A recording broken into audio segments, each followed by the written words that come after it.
Olá, alunos! Sejam todos bem-vindos a mais uma aula. Eu sou a professora Tayane e vou falar um pouquinho sobre mim. Eu tenho cabelo escuro, olhos escuros e hoje estou vestindo um macacão jeans. Estou gravando essa aula para vocês aqui nos estúdios da Multirio. Eu estou em um cenário bem colorido, com bastante objeto decorativo e que lembra um pouquinho uma sala de aula. E a nossa aula de hoje é para explorar textos. E então eu vou colocar o nome dela aí na tela. Exploradores de textos. Hoje nós vamos ver juntos alguns textos e vamos explorá-los. Olhem que legal! Vocês sabiam que os textos nos trazem muitas informações? É mesmo! E aí, enquanto eu estava pensando lá em casa sobre quais textos eu poderia trazer, o Cauã me mandou uma mensagem. Ele disse que tem lido bastante textos informativos. Vocês sabem o que são textos informativos? Os textos informativos são aqueles que nos trazem informações. Geralmente, encontramos eles em jornais, revistas, em sites de notícias. E aí, o Cauã disse que está lendo bastante revista. E são revistas que são escritas para crianças, vocês sabiam? Que tem uma linguagem mais próxima, assuntos mais legais, mais interessantes para vocês. E nisso, ele me mandou a mensagem falando sobre o que ele tem lido. E aí eu lembrei para ele, eu falei assim, Cauã, você precisa ter bastante atenção. Vocês sabiam que nesse mundo de tecnologia, informação, existe bastante fake news. Você já ouviu falar? Fake news são notícias falsas. Fake de falso e news de notícias. E nós precisamos ficar bem atentos, pois quando nós vamos repassar informações, notícias, temos que estar seguros das informações que estão ali. É bom a gente sempre ver qual é a fonte, quem escreveu, quem nos enviou, e aí sim nós podemos divulgar. O Cauã falou que está bem atento e que não tem repassado notícias falsas. Ele disse que tem lido revistas, que tem fontes seguras.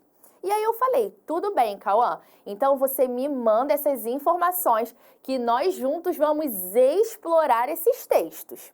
Ele me enviou e eu trouxe aqui para a nossa aula mais textos informativos para a gente pensar um pouquinho sobre o assunto, para a gente explorar. E a gente precisa ter bastante atenção, porque nós precisamos olhar o título, a imagem, alguns trazem o subtítulo. O subtítulo é como se fosse uma informação adicional ao título. Ele vai falar um pouquinho mais sobre o assunto daquele texto. Ao longo da aula, eu vou trazer alguns e aí eu vou mostrar para vocês o que são os subtítulos. O título desse texto é Para onde vai o lixo eletrônico? Percebam que o título está bem acima, com letras bem maiores. E abaixo nós temos o subtítulo. Lembra que eu falei para vocês que o subtítulo geralmente é uma informação adicional do título? Vamos ler o que está escrito nesse subtítulo. Descarte incorreto pode nos trazer diversos problemas ambientais. Agora, nós vamos interpretar a imagem. Todas essas informações ajudam para a gente entender sobre o que esse texto está falando, sobre o assunto do texto. Observando essas informações, nós exploramos o assunto do texto. Essa imagem tem uma lixeira com diversos fios, teclado de computador velho. Nós percebemos que é uma imagem que tem alguns objetos eletrônicos jogados no lixo. E agora sim, nós vamos para o texto escrito. Já percebeu que alguns equipamentos eletrônicos, depois de um tempo de uso, ploft, não funcionam mais? O que você e sua família fazem com os computadores, celulares, tablets, micro-ondas, televisão e outros aparelhos que enguiçam? Jogam no lixo? Será essa a melhor opção? Com certeza não. Descartando de maneira incorreta o e-lixo, como ficou conhecido o lixo eletrônico, contribuímos com a poluição do planeta. E então, perceberam nesse texto informativo como que as informações nos ajudam a pensar sobre o assunto? E você aí de casa, o que você faz com o lixo eletrônico da sua casa? Onde você geralmente costuma jogar fora? Bom, essas são questões que nós precisamos pensar. E aí está um bom assunto. Você pode pesquisar um pouco mais sobre como é o descarte do lixo eletrônico, como deveria ser feito.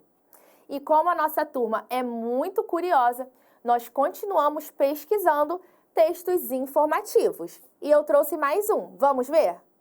O título desse texto é A Perfeição das Teias de Aranha. O subtítulo, que está logo abaixo do título e complementa o que está escrito no título, é Toda aranha nasce programada para tecer. Agora vamos interpretar também a imagem. A imagem nos ajuda a entender o assunto, nos ajuda a pensar e explorar o assunto desse texto. Nós temos uma teia cheia de detalhes e que nos ajudam a pensar também sobre o título, que fala sobre a perfeição das teias das aranhas. Então, vamos ao texto escrito. Mal dá os primeiros passos e começa a tecer aquela rede perfeita. A aranha de jardim, por exemplo, constrói uma teia por dia. Os pesquisadores observaram que ela se baseia numa fórmula e não erra o ângulo entre os fios, zigue-zague, porque se lembra do ângulo que acabou de fazer. A aranha calcula o tamanho da teia de acordo com a quantidade de seda da sua barriga. Com a quantidade de seda na sua barriga. Se ela se sente leve, planeja uma teia pequena. Se estiver pesada, planeja uma teia maior, com círculos mais largos e mais distantes entre si. Uma aranha levada ao espaço em 1963 fazia teias sempre com a mesma forma, porque não sentia o peso do corpo. Não havia gravidade. A aranha é muito inteligente e se adapta a imprevistos, como mudanças no tempo. Quando venta, ela produz seda mais resistente. Agora que acabamos de ler sobre esse texto que fala sobre as teias das aranhas, vamos responder essa pergunta.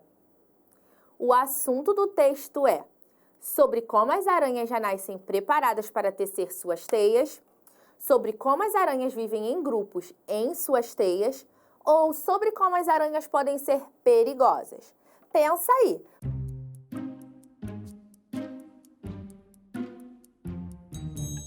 Isso mesmo, sobre como as aranhas já nascem preparadas para tecer suas teias.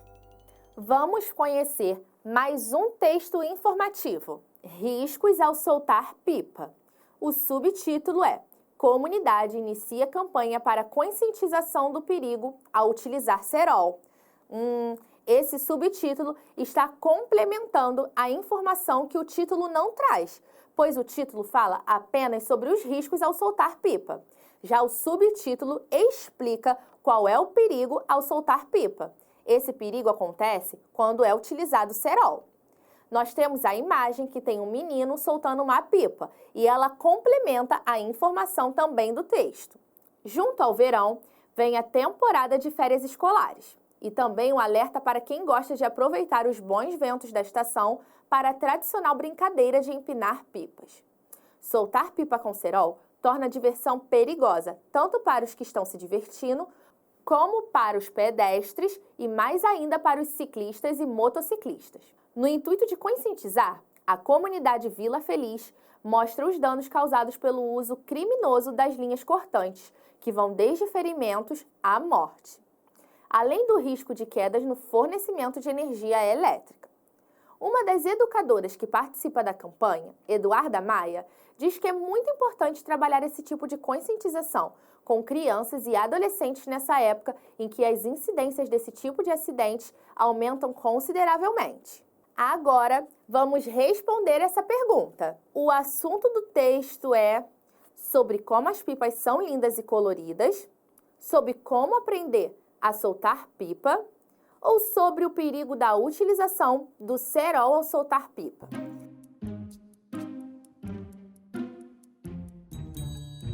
Isso mesmo, esse texto fala sobre o perigo da utilização do cerol ao soltar pipa. E se você aí de casa adora soltar pipa, não tem problema. É uma diversão bem bacana. O perigo é a utilização do cerol na brincadeira.